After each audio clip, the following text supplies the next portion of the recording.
Next हम बात करेंगे बेटा about the motion of centre of mass. Centre of मास में हमने क्या क्या पढ़ लिया बेटा, एक बार देखो। सबसे पहले हमने बात की about the position vector.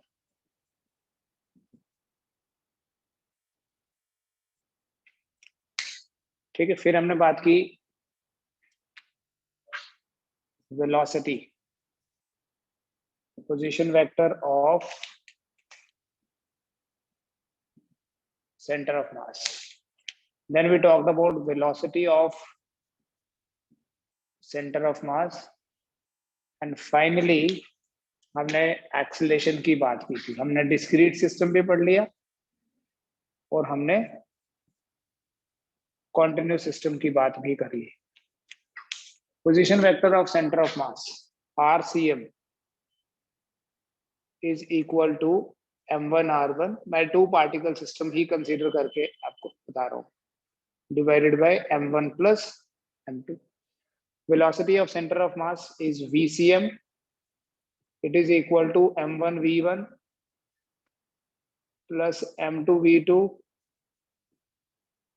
divided by m1 plus m2. Acceleration of center of mass is ACM, m1 a1 plus m2 a2 divided by m1 plus m2। अब आगे देखो, अभी हम बात करेंगे about the momentum of centre of mass.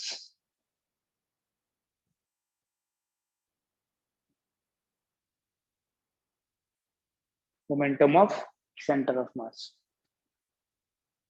Momentum of centre of मास, अगर आपके पास एक n पार्टिकल सिस्टम है, या सिंपली चलो for a 2 particle system,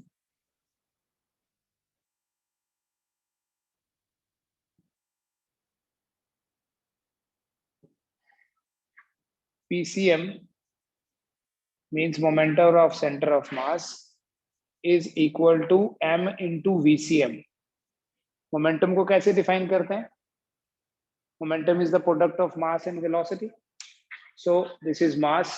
centre of मास की जब भी बात करेंगे, we take the total mass of the system,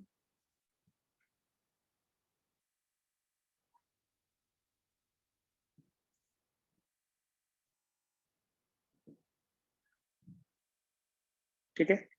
तो हम बोलेंगे PCM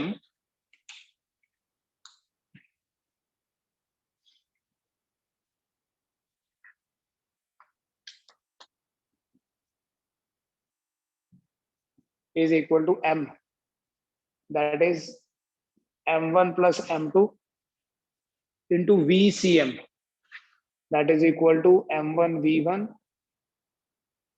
plus m2 v2 divided by m1 plus m2।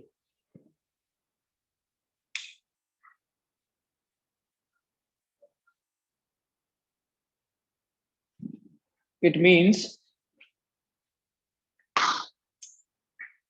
ये m1 plus m2, ये m1 plus m2 cancel, PCM कितना हो जाएगा?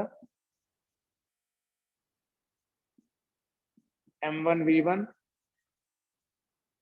plus m2 v2, और PCM is equal to P1 plus P2।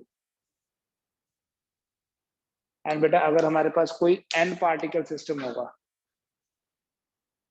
For a n particle system,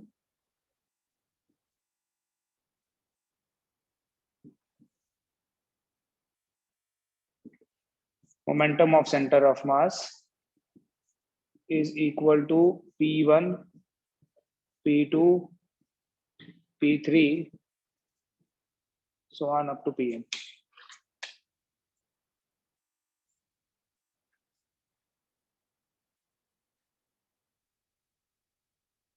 ठीक है, यहां पर ध्यान देना इस चीज को। अभी तक जो भी एक्सप्रेशंस थे क्या आता था?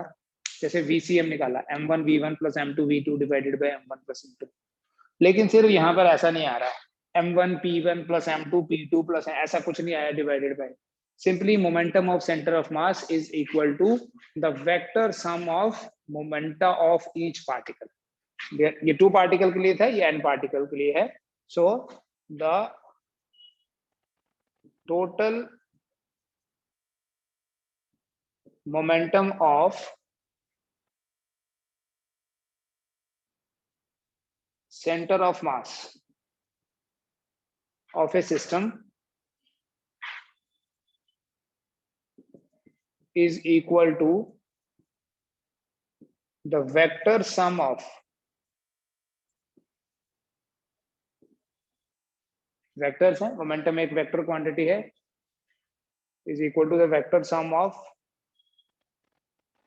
momenta of each particle. Momentum का plural है बेटा momenta, momentums नहीं होता है. The total momentum of center of mass of a system is equal to the vector sum of momenta of each particle.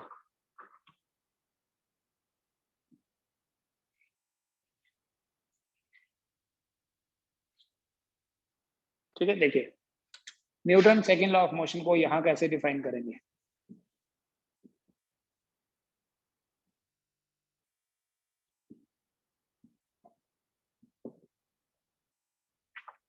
For a system of particles, जो external force है that is equal to rate of change of momentum of the center of mass. Single particle के लिए भी ऐसे ही बोलते थे F external is equal to d by dt of p. But अगर हम पूरे सिस्टम की बात करेंगे तो पूरे सिस्टम को रिप्रेजेंट करेंगे with the help of what, centre of mass. So जो भी एक्सटर्नल फोर्स एक्ट कर रही है किसी भी सिस्टम के ऊपर, वो एक्सटर्नल फोर्स किसको अफेक्ट कर रही है, that external force is affecting the centre of mass. So force, external force is equal to rate of change of momentum of the centre of mass. अभी हमने देखा it will be equal to d by d t of PCM की जगह क्या आ जाएगा, m1v1 plus m2v2, या अभी तो हमने प्रूव कर लिया पीसीएम की जगह लिख सकते हैं p1 plus p2 plus p3. It means the external force is equal to d by dt of p1, d by dt of p2, d by dt of p3, so on, d by dt of pn. It means that the external force is equal to, बेटा अगर dp by dt f होता है तो d by dt of p1 हो गया f1 plus f2 plus f3 plus f4 so on plus fn. The vector sum of all the forces is equal to the net external force acting on the system. ठीक है, अभी तक हम ये चीजें individual एक पार्टिकल के लिए कैलकुलेट कर रहे थे, अभी पूरे सिस्टम के लिए ऐसे एक्सप्रेस करना है आपने. External force is equal to f1 f2 f3 so on up to fn. ठीक है, इसी के बेसिस पे law of conservation of momentum बता रहा हूं. Law of conservation of momentum, let us see. Law of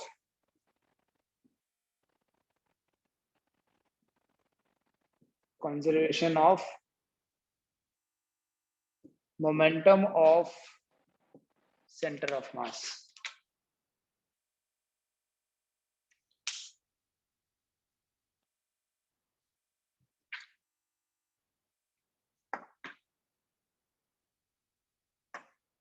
देखो क्या स्टेटमेंट है, इन the absence of an external force the momentum of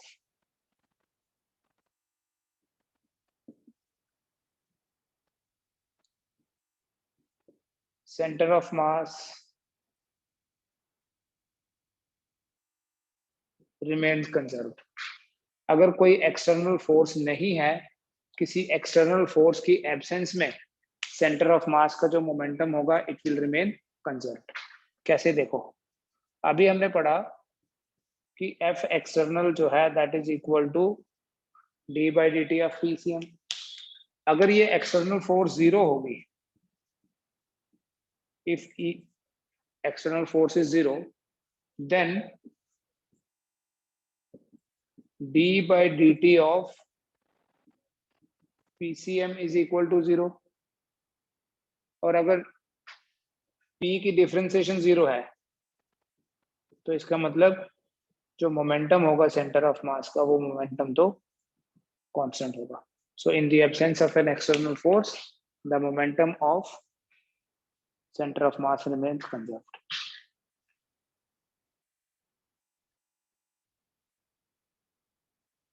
अगर कोई एक्सटर्नल फोर्स प्रेजेंट नहीं है, ये पहले भी पता था, it is just a statement for centre of mass now. Sir ये जीरो भी हो सकता है। बेटा मोमेंटम की बात हम करते ही तभी हैं जब बॉडी मोशन में होती है। अगर मोमेंटम को कैसे डिफाइन किया, ऐसे तो हो सकता है, मैथमेटिकली तो हो सकता है, जीरो का डिफरेंशिएशन भी जीरो होता है, but when we talk about momentum it is actually the quantity of motion contained in a body. यानी मोमेंटम होगा ही तभी अगर बॉडी मोशन में है। अगर बॉडी मोशन में नहीं है फिर तो ये पहले ही स्टेटमेंट जीरो हो गई। बॉडी मोशन में नहीं है इसका मतलब फोर्स है ही जीरो। तो मोमेंटम जीरो होने का मतलब ही नहीं है कोई। जब भी मोमेंटम की बात कर रहे हैं तो इसका मतलब मोमेंटम कांस्टेंट रह सकता है, जितना पहले है उतना बाद में। ये तो बेसिक लॉ है। अगर मोमेंटम है तो बॉडी मोशन में है। हाँ, वो मोमेंटम वेरिएबल है या मोमेंटम कांस्टेंट है वो डिपेंड कर रहा है कि फोर्स लग रही है या नहीं लग रही। अगर फोर्स लग रही है तो मोमेंटम चेंज होगा, और अगर फोर्स नहीं लग रही तो मोमेंटम कांस्टेंट रहेगा। End of course momentum constant रहेगा मतलब वेलोसिटी कांस्टेंट रहेगी अगर मोशन में है तो। अगर मोशन में नहीं है तो वेलोसिटी जीरो, ऑटोमेटिकली मोमेंटम भी जीरो ही है। इसकी बेटा एग्जांपल्स देखो, एग्जांपल्स ऑफ मोमेंटम कंजर्वेशन। ये जो law of conservation of momentum है इसकी कुछ एग्जांपल्स की बात कर रहा हूँ। सपोज एक एग्जांपल है, एक हमारे पास ना यूरेनियम न्यूक्लियस होता है, जिसे बोलते हैं यूरेनियम 92-238। इस यूरेनियम न्यूक्लियस की एक प्रॉपर्टी है जिसको बोलते हैं कि ये अल्फा पार्टिकल को एमिट करता है, अल्फा एमिशन, अल्फा एमिटर है ये यूरेनियम जो है ना ये रेस्ट पे है। This is just an example, ये समझने के लिए कि मोमेंटम कंजर्वेशन का मतलब क्या है। अगर ये रेस्ट पे है तो ऑब्वियस सी बात है इसका मोमेंटम जीरो ही होगा, बात नहीं करेंगे।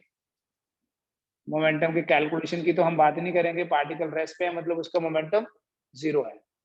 क्या होता है बेटा, जब इसमें से एक अल्फा पार्टिकल निकल जाता है, मैं रिएक्शन भी बताता हूँ, आज तो हमें यहाँ रिएक्शन की जरूरत नहीं है, तो ये बन जाता है थोरियम 92-34।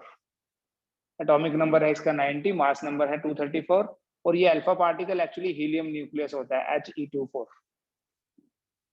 ठीक है, अगर आपको ये केमिस्ट्री पॉइंट ऑफ व्यू से देखनी है, equation is like this, uranium 92-238 एक अल्फा पार्टिकल एमिट करके बनता है थोरियम 92-34 प्लस अल्फा पार्टिकल, और अल्फा पार्टिकल क्या है, हीलियम न्यूक्लियस।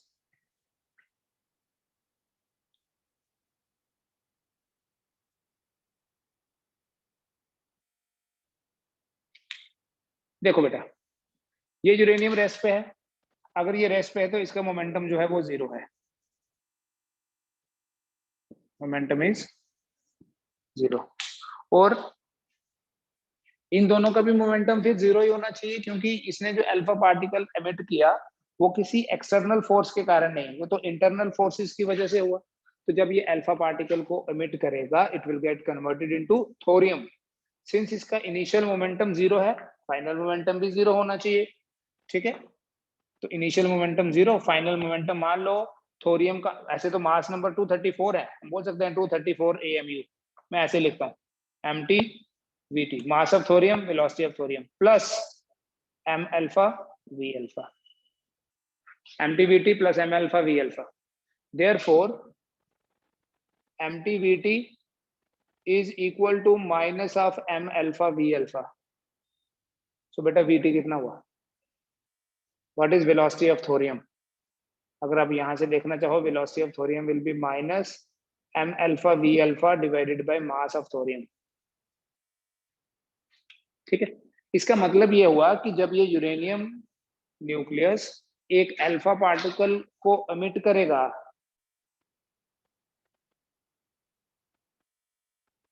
हाँ बेटा ये alpha particle is actually doubly ionized helium nucleus He2O4। जब ये अल्फा पार्टिकल को एमिट करेगा तो both alpha particle and thorium nucleus will move in opposite directions. ये यूरेनियम यहाँ रेस्ट पे था, अगर इसने अल्फा पार्टिकल इधर एमिट किया तो जो थोरियम बचा वो इधर जाएगा, तभी तो दोनों का टोटल मोमेंटम जो है वो जीरो ही बनेगा, क्योंकि इनिशियल मोमेंटम जीरो था। ऐसा नहीं हो सकता कि अल्फा पार्टिकल एमिट करने के बाद थोरियम भी उधर जाए और अल्फा पार्टिकल भी उधर ही जाए। They will move in opposite direction just for the conservation of momentum. ठीक है, एग्जांपल नोट कर लिया आपने? सर इसको रिपीट करना वापस। क्या इसका मैथमेटिकल पीट रिपीट करूं या कॉन्सेप्चुअल बताऊं दोबारा? मैथमेटिकल। यार मैथमेटिकल तो वैसे ही है जैसे law of conservation of momentum पहले हमने पढ़ा हुआ है। थोरियम पहले रेस्ट पे था, थोरियम का मोमेंटम है जीरो। एक अल्फा पार्टिकल उसने एमिट किया because of the internal forces, कोई एक्सटर्नल फोर्स नहीं है, तो एक्सटर्नल फोर्स नहीं है तो initial momentum is equal to final momentum. तो फाइनली अगर अल्फा पार्टिकल जो है v अल्फा से गया तो उसका मोमेंटम हो गया m alpha v alpha. Thorium अगर vt वेलोसिटी से गया तो उसका मोमेंटम हो गया mt vt। तो टोटल इनिशियल मोमेंटम जीरो क्यों है? क्योंकि इनिशियली जो हमारा यूरेनियम था वो रेस्ट पे था। तो अगर ये थोरियम और ये अल्फा पार्टिकल बने तो ये दोनों एक दूसरे से अपोजिट डायरेक्शन में जाएंगे। सिंपल है, ये तो वैसे ही हो गया ना जैसे गन वाली एग्जांपल पड़ी थी, एक बुलेट को फायर करते हैं, initially the gun is at rest, now the bullet goes in the forward direction, gun recoiled back, why? So that the momentum remains conserved. So mtvt plus m alpha v alpha is equal to 0. So we have vt equal to minus of m alpha v alpha divided by mt.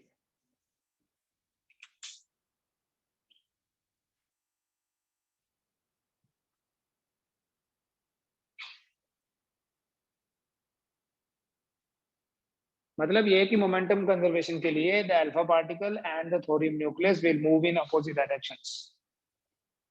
ठीक है सीमांत, और बताऊं? देखो, yes sir. When a फायरक्रैकर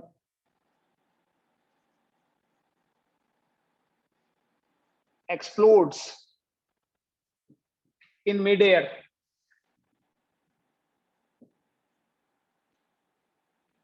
then the different fragments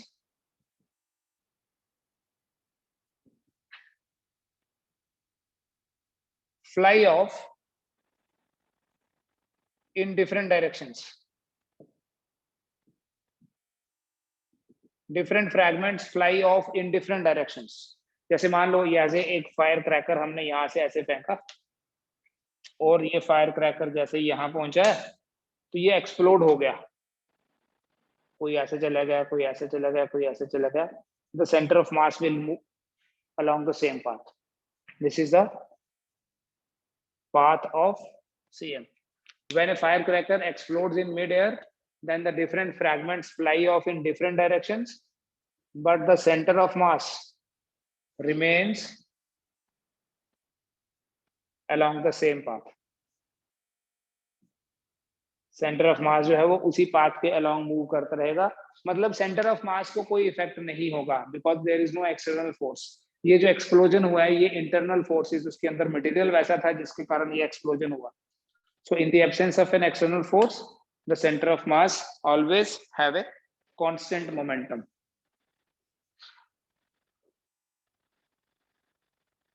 चलो देखते हैं आज बेटा, अर्थ और मून एक नेचुरल टू पार्टिकल सिस्टम है। Earth moon form a natural two particle system whose center of mass is more closer to the earth. एक natural to particle system है जिसका सेंटर ऑफ मास ज्यादा पास है किसके, अर्थ के। ये मान लीजिए ये अर्थ है और ये मून है। मून रिवॉल्व करता है around the earth in almost a circular path. ये अर्थ और मून का टू पार्टिकल सिस्टम हुआ, जैसे HCl का होता है एक टू पार्टिकल सिस्टम, जैसे कोई भी दो पार्टिकल्स हैं दे फॉर्म ए सिस्टम। तो इस सिस्टम का जो सेंटर ऑफ मास है वो अर्थ के ज्यादा करीब होगा, अर्थ के ज्यादा पास होगा। तो ये जो पाथ है ना, एलिप्टिकल पाथ, सन के अराउंड जो बेटा एलिप्टिकल पाथ है वो सिर्फ अर्थ का होता ना अगर तो मून यही घूमता रहता। ये एलिप्टिकल पाथ किसका है, जब ये अर्थ यहाँ से घूम के यहाँ आ जाती है। अर्थ और मून हमेशा एक दूसरे से अपोजिट डायरेक्शन में रहते हैं ऐसे, और ये सेंटर ऑफ मास की लोकेशन है। अर्थ जब यहाँ, मून यहाँ, तो ये मून का ऑर्बिट और ये सेंटर ऑफ मास का पाथ। अर्थ यहाँ, मून यहाँ। देखो ये एलिप्टिकल पाथ जो है ये अर्थ का नहीं है, ये अर्थ और मून का जो सेंटर ऑफ मास है, अर्थ मून सिस्टम, अर्थ और मून का जो सेंटर ऑफ मास है उस सेंटर ऑफ मास का पाथ है। Earth moon system is a natural two particle system whose center of mass is more closer to earth. This center of mass revolves in an elliptical path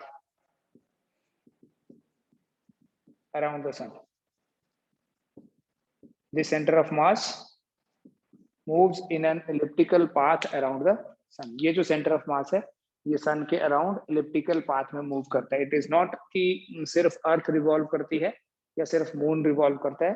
they both revolve and they both have a system and the centre of mass of this system revolves in the elliptical path. ठीक है, तो ये भी एक natural to particle system की example है।